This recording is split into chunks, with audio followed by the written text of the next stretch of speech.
and this meeting is being recorded. Um, just quickly to backtrack on the Go Huskies, I honestly thought about taking that off the slide after last week's Maui Invitational, but the win after Baylor has renewed my hopes and expectations for the season. So with that aside, I'm going to ask Renee to tee up our first question, and we'll see where we go from there. Very good. Thank you, Mary. So we took some of the questions that were pre-submitted and we put them on here for Mary to answer and start right off with. We will save some time at the end for a little bit of Q&A if time permits it. So first one to jump off with is strengthening employer partnerships with career centers. What aspects of their relationship with university career centers do employers value most? And what feedback are they sharing about how career services can better support their needs? Thanks, Felicia. And that is, I guess, the burning question for folks on both sides of the ledger. As my bio showed, I come from the employer side of the house, Aetna Life and Casualty, back when there was an Aetna Life and Casualty. That's an industry in a lot of change, needless to say. But what I've been focusing on since I started my practice and what I'm best known for are student surveys. And my mantra is I tell you what students tell me. I don't have an agenda. I don't have any bias. I don't filter what I report. And one of the very interesting things for me over the last, well, it's really since COVID, has been that for the first couple of decades of my practice, I partnered with employers in terms of gathering students' feedback, whether it be through surveys or through focus groups. And that has shifted a bit since COVID for a variety of reasons. But I've partnered most recently with career centers, and there are a number of reasons for that, but not the least of which is that what I find is that what I find from students is exactly what you hear from students, which isn't necessarily what, frankly, employers want to hear. There's obviously, since COVID, been a real march toward virtual engagement, although I think we've been holding that at bay for a bit through data, but it's just an interesting time to be in the profession. So with all that having been said, let me just acknowledge, I think, the elephant in the room here, and I'm going to say up front, just a blanket, I'm not telling you anything you don't know, which is that every relationship is different between every career center and every employer. And we can draw some generalities, but it really comes down to the types of institutions and the players involved. There's not a boilerplate that seems to work across the board. And if we layer onto that the fact that, especially since COVID, there's been significant turnover on both sides of the house, employers and career centers. There are a lot of new players. There's what I find to be an almost shocking lack of institutional knowledge. And here I peg that more likely on the employer side. There have been enormous numbers of layoffs. University recruiting teams have been downsized. I'm hoping to see that reverse. Hope springs eternal. But an anecdote that I heard from a buddy of mine who heads up the engineering career center at a large Midwestern university is something to keep in mind the next time you think you're having a bad day. She told me that this past fall, her staff, and it's a significant staff, spent upwards of 50% of their time literally teaching employers what to do at a career fair, that there was simply no blocking and tackling understanding.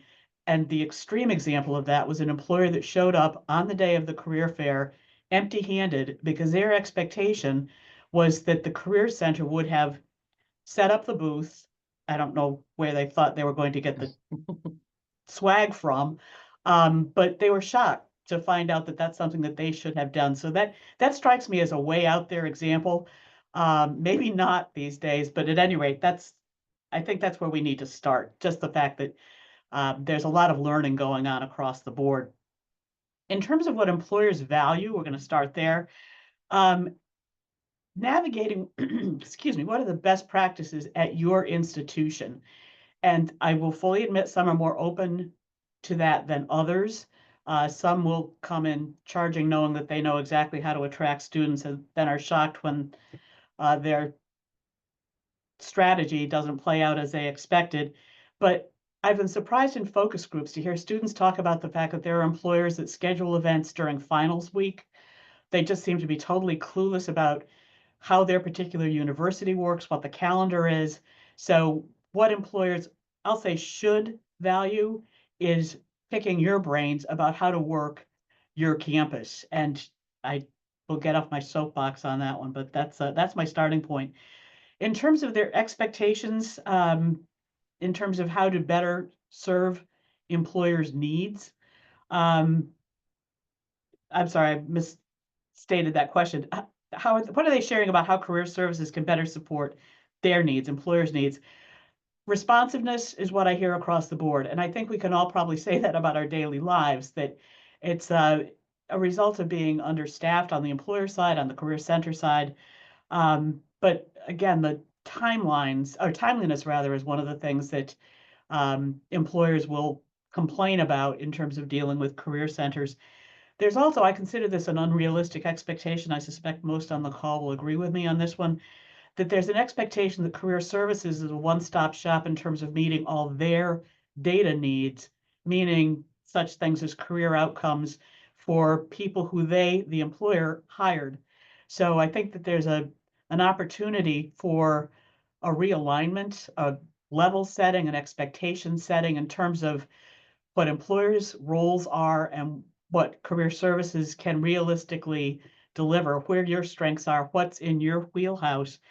And finally, I know that access to faculty has become a big interest of a lot of employers trying to get into classrooms. I know there are a lot of issues related to that. I know that varies from one university to the next, but that's certainly something that employers voice to me as an expectation that they have of career centers to help them get in the door.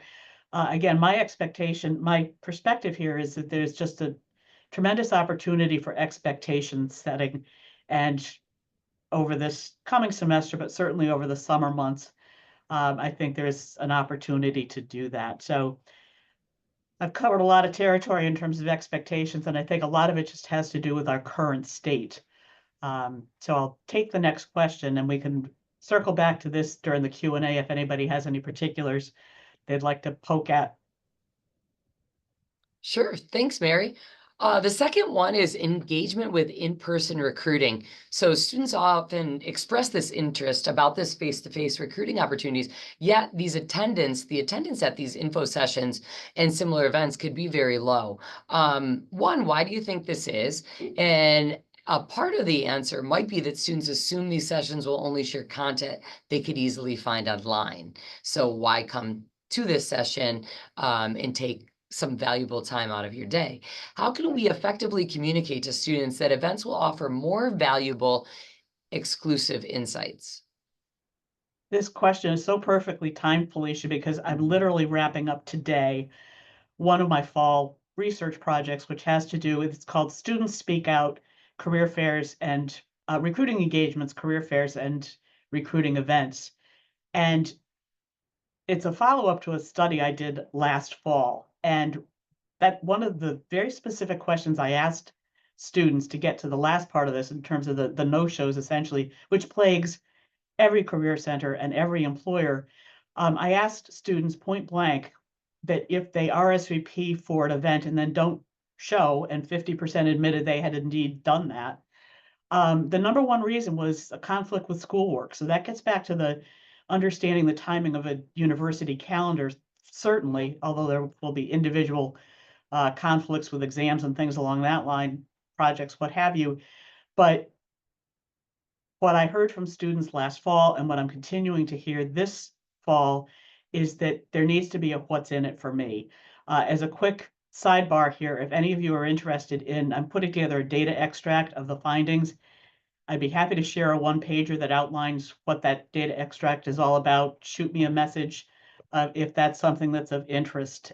My contact information is back on that title slide. And I should have mentioned that that QR code maps to my LinkedIn account, and I'd love to connect with any of you with whom I do not already have an existing connection. Um, the what's in it for me, to double back to that particular data point, the number one thing students expect from a recruiting event, not a career fair, is to learn about specific opportunities. I shouldn't have put it that way. They obviously expect to learn that at career fairs, but their motivation in attending a recruiting event is to learn about specific opportunities. And way too often, in my view, and I say that because my opinion is shaped by what students tell me, is that employers just assume that students already know about the ins and outs of the opportunities, and that couldn't be farther from the truth. Um, Number two was to be considered for an interviewing opportunity. That's the payback. That's the why it matters that I'm here. That's why it's worth my time. At the bottom of the heap, I asked them about 25 different um, reasons to attend a recruiting event. Number 24 out of 25 was to learn about commitment to social and environmental issues. And it's not that this isn't of interest to students. It's that what they tell me is that they hear the same spiel from virtually every employer, and they can find that online. And to be perfectly honest, in a lot of cases, some of those presentations just lack credibility. So we'll leave it at that. But number 25, and by a long shot, I might add, was to engage socially by playing games or participating in competitions. And students are looking to maximize their time. And that means, again, learning about specific opportunities. So if you can encourage employers to make that their focus, and to advertise accordingly.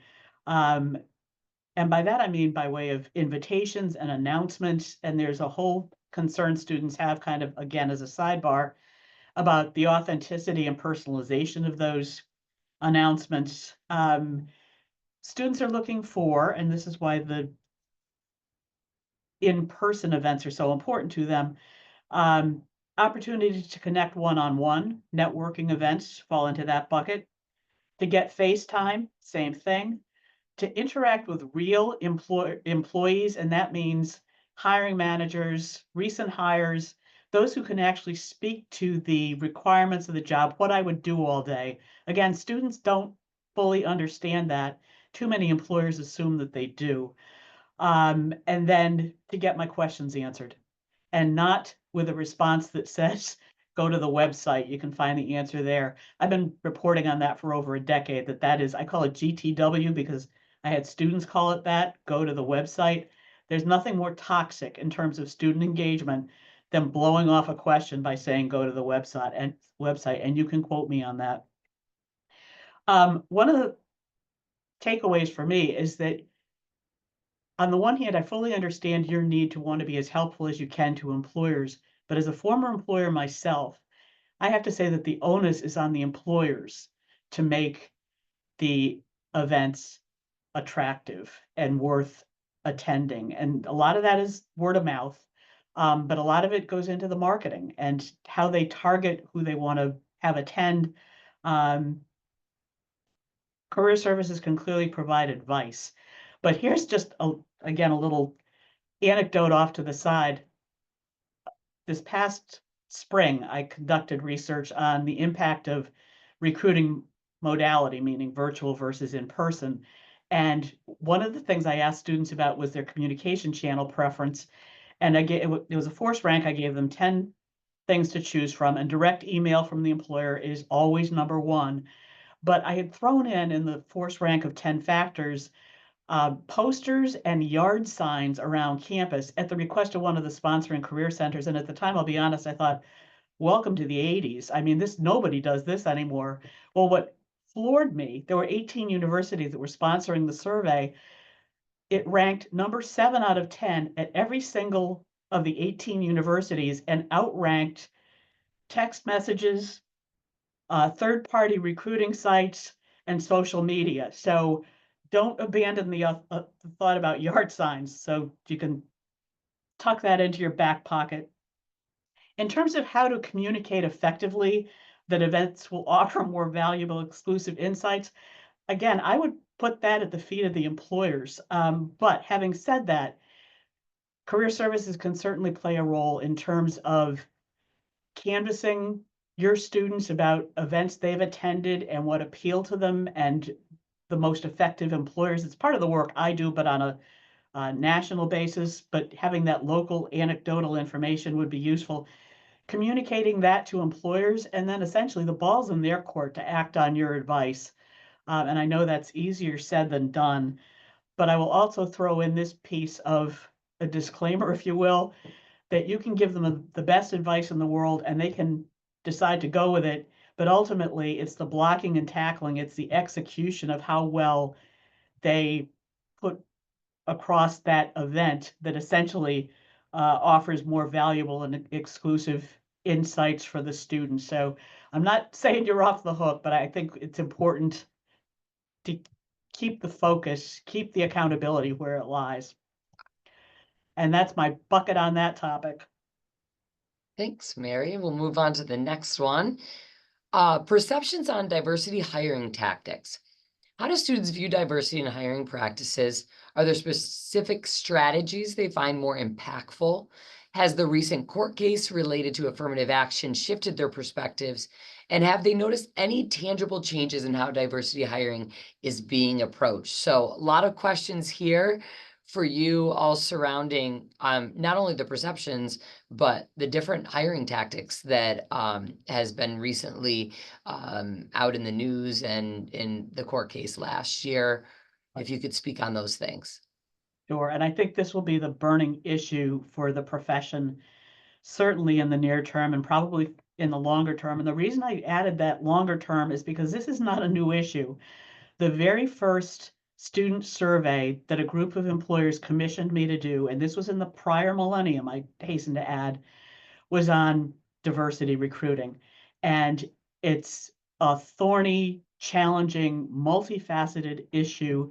I think what's frustrating is that the needle hasn't moved very far over the years that have unfolded as we've been pursuing what a lot of employers are looking for, which is a silver bullet, and there isn't one. This is hard work. It requires a significant investment, certainly of money, but more often than not of time. And what employers need to understand is that, of course, universities appreciate a big check, and students may be aware of that, supporting their university. But what they're looking for is something that touches them tangibly. And for that reason, just to backtrack for a quick step here, there have been so many organizations, recruiting partners, vendors, call them what you will, that have certainly always been on the landscape, but certainly seem to be proliferating, shall we say, over the last few years, which confuses students because they're being drawn in so many different directions to be represented by different organizations. Um, what students value, and this has not changed since I conducted that study back, like I said, in the prior millennium, is what students, excuse me, diverse students value is internships, hard stop. And the reason for that is that they get to see an organization through their own eyes. And there's a lot of skepticism, and I think I'm probably soft pedaling my response here in terms of how diverse candidates view employers' efforts to recruit them. And there are certainly stories that have been repeated, um, some probably having more legs than others, about how students view some of the tactics that organizations are using to recruit them. They know that organizations have DEI goals. We'll see how that plays out over the next year, 2 years, 5 years, whatever it might be. But what's particularly important to recognize is that, like I said, this is not a new issue. There isn't a silver bullet. And what diverse candidates are looking for really doesn't vary from what majority candidates are looking for, which is to be how they're being treated with dignity and respect. They're fit to an organization and to be able to trust that their relationship with an employer is authentic, and that they're being valued for what they bring to that organization. Interestingly enough, my research has never found significant differences that I've seen others report in terms of what students in various demographic groups are looking for and how to successfully recruit them. And what's always fascinated me is getting kind of sidebar questions at NACE and other conferences by people in career services who have asked me if I'm seeing these kinds of distinctions that others are reporting. And my answer is always no. Clearly there are differences, but not enormous shifts in terms of what students value. And what I've had so many career service folks admit to me is that that aligns with their internal data as well. So I'm going to leave that where it is. My bottom line is that it's just too early to tell in terms of the impact of court cases, the impact of a new administration. I mean, there are so many moving parts here, but the need remains, the desire remains, the intent remains, and all of us need to keep our eye on the ball, whatever shape that takes, and to really focus on the basics. And that is pretty much my across the board advice for recruiting university talent. Hard stop. And I know, Felicia, you have one more question that I'll let you tee up. Thanks, Mary. So for this question, we're going to switch things up a little bit and open the floor to the audience. Since we have representatives from the DMV area, I know they at least registered for this event, we'd love to hear if anyone has worked with government or nonprofits in a meaningful way. So if you have any insights or experiences to share, please feel free to unmute and join the conversation. And here's the question, as you can see it listed there. How are other institutions effectively engaging nonprofits and government organizations in career-related events? Specifically, are these sectors separated out doing career fairs, or are there alternative structures better suited for their unique needs? Considering their smaller size and distinct application processes, would a customized engagement model, so for example, tailored networking events or info sessions, provide better alignment than grouping them with larger employers? Great question.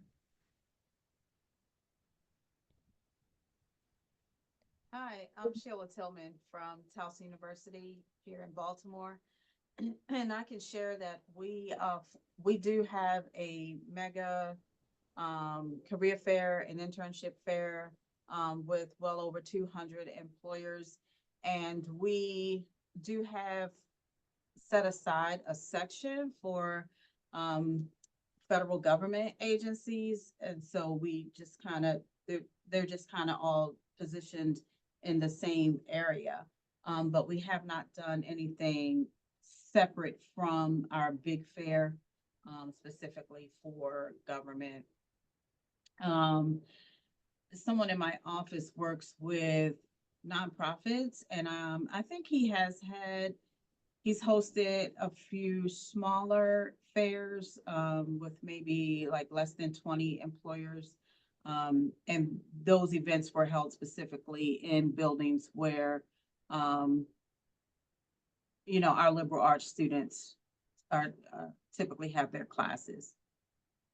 And another thing that we're doing here is we've been partnering with the Department of Health and Human Services, and we have them come to do a workshop to teach students how to complete federal application and how to put together a federal resume, because it's different than what a typical resume would look like. And they will typically have like two separate events. They have an event where they will bring some of their executives and we'll have a panel. Students are able to ask questions of them about employment with the federal government, specifically with the Department of Health and Human Services. And they also share a little bit with the students about each of their journeys in federal government. And there's a lot of focus on the Pathways internship program. Thank you so much, Sheila. Sounds like you guys are doing great things over there. We also have some great feedback that's coming in to the chat from UMass and UConn. Hi, Lisa. So feel free to review the feedback there. In the interest of time, we're just going to continue pushing through with the questions. So thank you, everyone. All right. So referring back to the survey results, we asked participants about challenges they are currently facing in employee relations that they would like us to address in our meetings or sessions. So some of the key themes identified, which you will see in a bolded list on the slides, are ones we aim to explore during today's discussion. So the first one really focuses on employer engagement, and I'm going to add this question to the chat. But back to Mary, the question is, what strategies have you found effective in improving employer engagement, particularly for attracting health, science, and tech employers, engaging master's students, and balancing targeted company-specific events with opportunities for broader student participation? Additionally, how can we creatively engage large or international companies and maintain a balance between new employer outreach and sustaining existing relationships? I know that was a mouthful.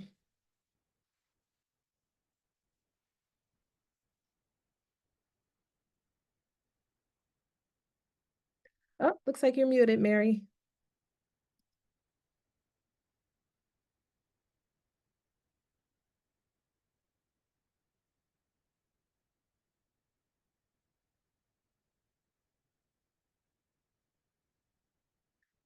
Mary, you're muted.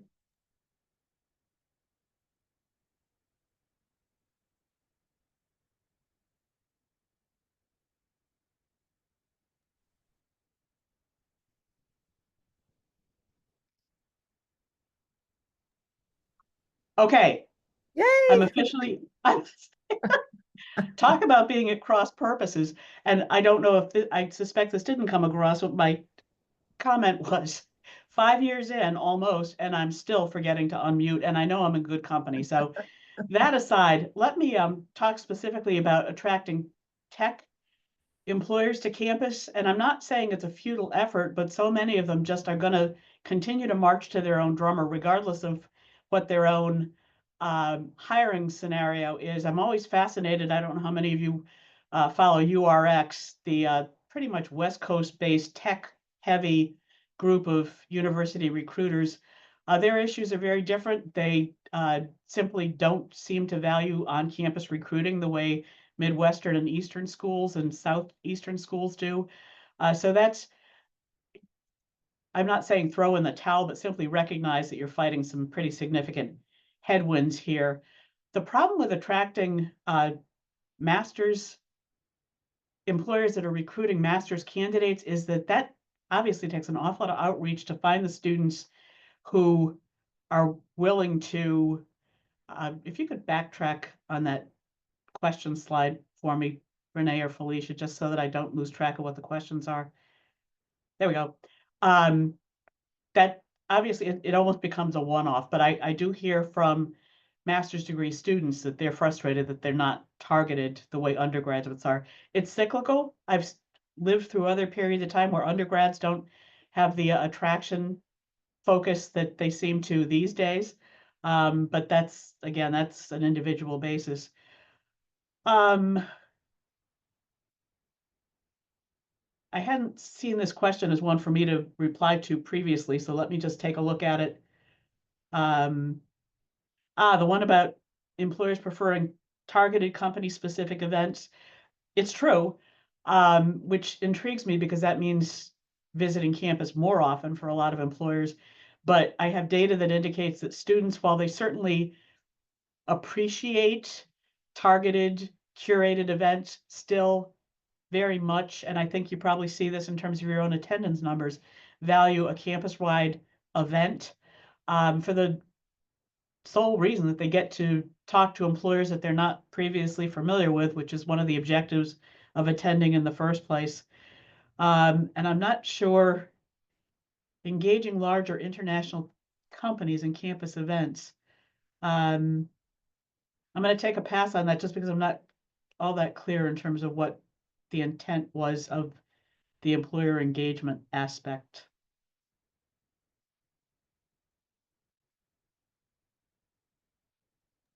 Next.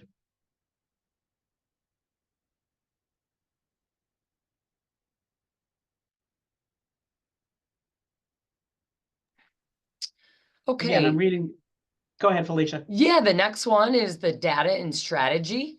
And we have a couple bullets here if you want to tackle those. This is something that I think employers own to a large degree, in collaboration with career centers. And frankly, one of the things that's fascinated me over the last few years is how, despite having access to loads of powerful analytics tools, there's a startling lack of data, actionable data, that a lot of even large institutions have. And I'll use as a very quick anecdote. This is right off the top of my head, but I worked with a major defense contractor that was literally not able to say where most of their undergraduate hires came from by way of institutions, because their tracking data would include academic institutions where someone had a certificate. So it completely polluted their data and left them kind of grasping at straws in terms of trying to determine a set of universities to target based on their previous success. The establishing clear communication timelines and expectations with employers. Let me just respond to that by saying do it, but both parties own it. And then creating a strategy for employer sponsorship programs.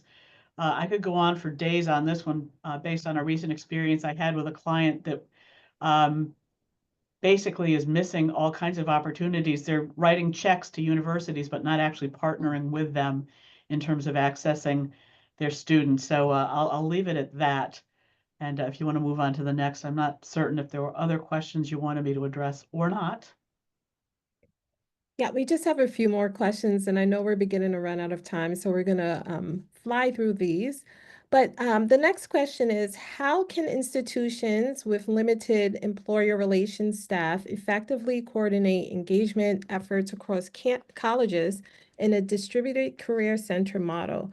Additionally, what strategies have been proven successful in gaining academic support for fostering employer partnerships? And again, I'll throw it in the chat. And again, I would think the answers to these questions would come from you folks on the call rather than me, because this is not my wheelhouse.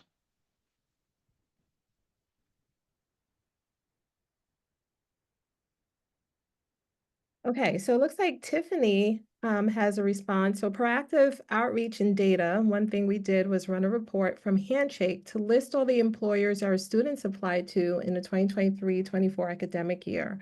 We then used this data to proactively reach out to employers who were not coming to campus to recruit by letting them know the data about how our students were expressing huge interest in their organization. It has been moderately successful. Yes, that's awesome. Thank you so much for sharing that, Tiffany, regarding data and outreach.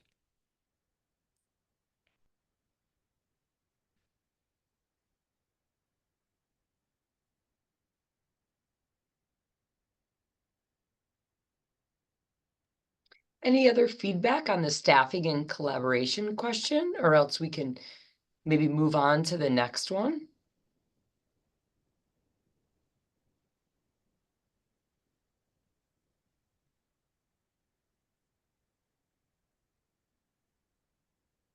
The next one that we have here is access and equity. And Renee, are you going to put this one up as well?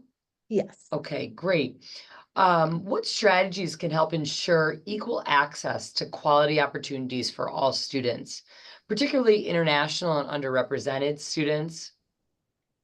Additionally, how can career centers better support employers in navigating challenges related to hiring international students, such as OPT, CPT requirements?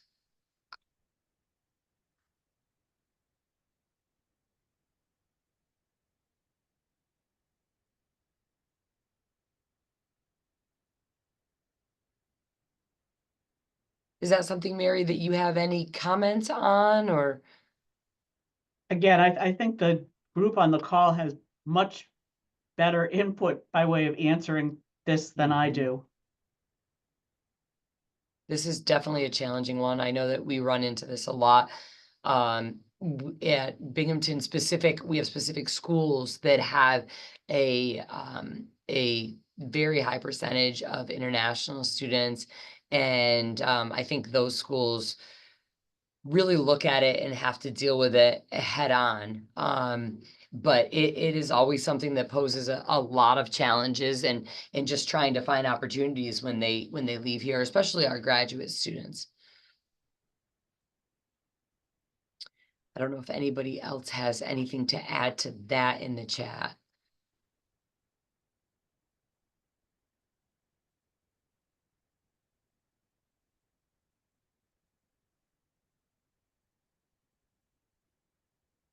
We can always circle back around. Renee, I'm going to go on to the next one. Also, if you want to tee this one up.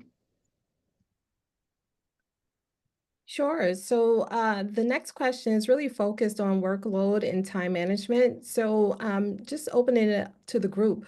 What strategies or tools can help career services professionals balance the demands of maintaining employer relationships while implementing a proactive outreach strategy, particularly for those in middle management juggling multiple responsibilities?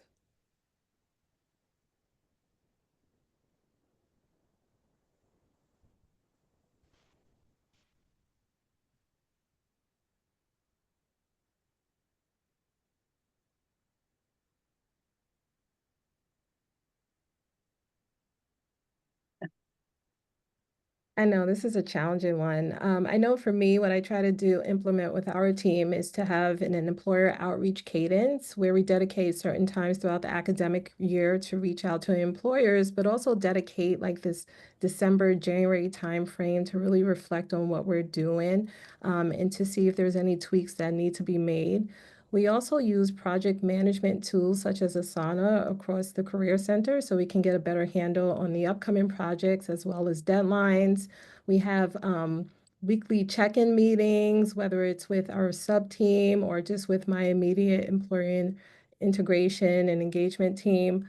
But it is tough. It is tough as you're getting a lot of emails or responding to emails or trying to figure out which employers to engage with and documenting your notes. So it's a lot to deal with, but I would just recommend implementing some downtime throughout the academic year where you can kind of catch up with things, and to make sure that you're not dropping the ball.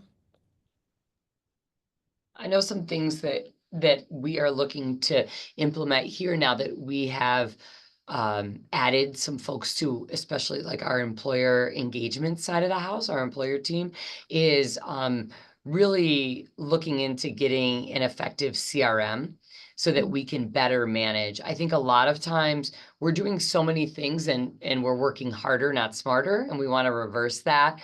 So in addition to coming up with different strategies, finding tools that can assist us. There's so much out there, and utilizing each other for what works at your schools, what works for your teams. Because that's something with the added demand and the added just the added to-do lists. How can we manage all of this and use technology to really assist us in our day-to-day?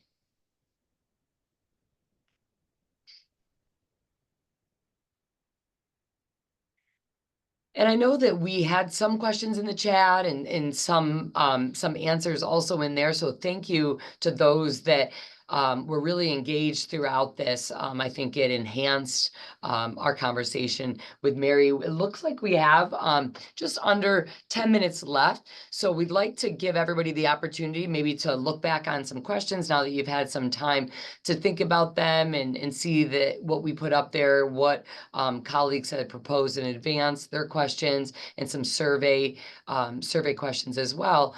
To please unmute, pop a question in the chat. We have a little bit of time for some Q&A. And also, I know that some folks are also throwing their LinkedIn on the chat. We always love that, to be able to connect offline at different times. So I'll open it up for anybody that wants to hop on. Or Mary, if you have anything that you'd like to add as well during this time. Other than the fact that I've unmuted myself, so we're good. If anybody wants to ask me questions, I'll leave it at that. Looks like the first one is, I'm curious to hear how Mary is getting students to respond to surveys. It's a fabulous question, and the answer you've heard from me repeatedly, it depends. What I've been doing for the last several years now that I've been partnering with career centers is leaving it to whatever works on their campus to announce surveys to whatever group we're targeting. And on some campuses, it works spectacularly. And on other campuses, it's practically nil by way of response. And we need to go to more aggressive emailing. But I will tell you this, that it's email that gets the responses, whether it's through Handshake or another platform that university career centers use. What we've learned definitively is that things like having a QR code in a newsletter, a career center newsletter, it just doesn't get traction at all. But the study that in addition to the study on employer engagement, I've been running another one sponsored by 20 career centers on the topic of recruitment technology, platforms, tools, and AI. And as of today, the survey closes today, but there are over 3,200 students who have responded, which is blow the doors off type numbers in my world. Absolutely.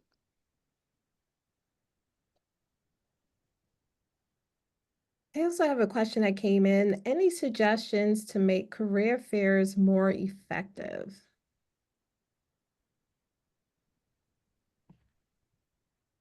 I'll ask the question about defining effective in terms of getting students to attend or in terms of meeting students' needs and expectations, because I have responses to the second, not so much the first. So meeting student needs. Okay, that's essentially what I've been hearing in the Student Speak Out survey this fall, that employers have gotten the memo that they need to be back on campus for career fairs. Some of them are doing it begrudgingly, to be perfectly honest. Some of them are doing it as a one-off. That's the only on-campus engagement they're willing to commit to. And I know there are a lot of reasons for that, but from a student standpoint, they're willing to endure long lines for popular employers if there's a meaningful conversation they have when they get to speak to representatives. And they will, and I think all of us can acknowledge this, employers from big name companies need to send more representatives for the most part. But when students are greeted with a QR code to scan their resume and handed a tchotchke, that does not meet their needs and expectations in terms of a career fair. They're looking to come away with two things: detailed information about the positions, the opportunity to be considered, and that means more than scanning a QR code. They're interested in what the process is. What are next steps? Are there other events? Make it a meaningful discussion, not 5 minutes a student. Nobody has that expectation, but recognize the value of the students' participation, make them feel seen, make them feel included. There are a lot of employers that are missing the mark on that these days, and I know I'm not telling you anything you haven't heard before.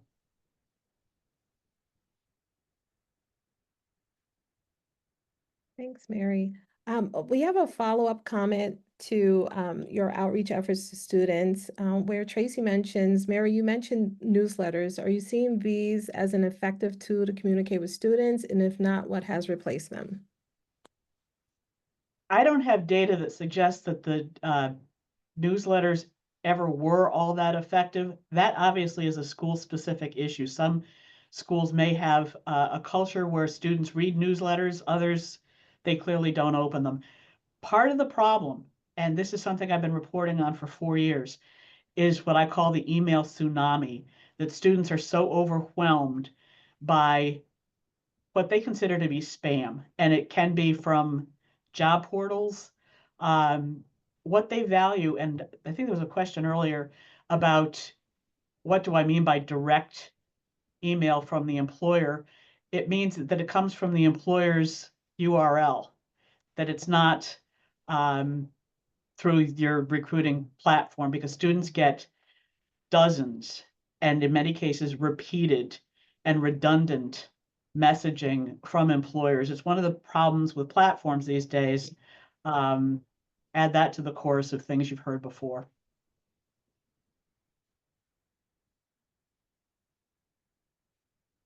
Great, thank you. So Felicia, I know we only have 3 minutes left. Now would be a good time to kind of chat about next steps. Sure, we'd first like to thank Mary Scott for coming and joining us today and passing along all the knowledge that you've compiled over the years and your excitement for this field and you know, employer engagement and relations in specifics. So thank you so much. Also to everybody that contributed and interacted. We'd love to have more time to talk. An hour is too short for all of these great questions and the topics that we've gone over. But please feel free to connect with Mary online. We put her email and her website. She's also on LinkedIn. Post a lot of great things. So definitely get connected with her to stay up to date with the latest. So really appreciate that. This was great. Our upcoming meeting is going to be, gosh, it feels so far away, but it will be here before you know it, as we turn our calendars to 2025 very soon, is scheduled for February 28th. So if you haven't done yet, please register for that. Check on the Eastern EACE website for more information.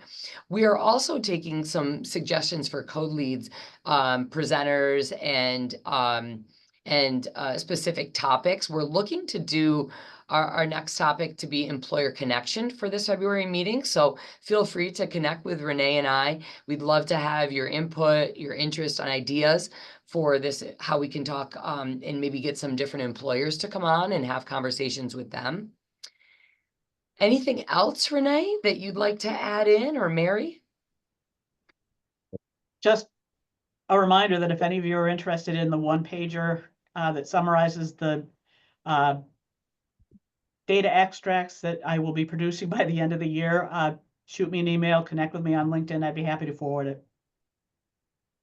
Awesome. Thank you, Mary. Once again, thank you everyone as well. Felicia, I don't know if you want to stop sharing your screen, but if anyone's interested in taking a group picture, thing. we'll be happy to do it.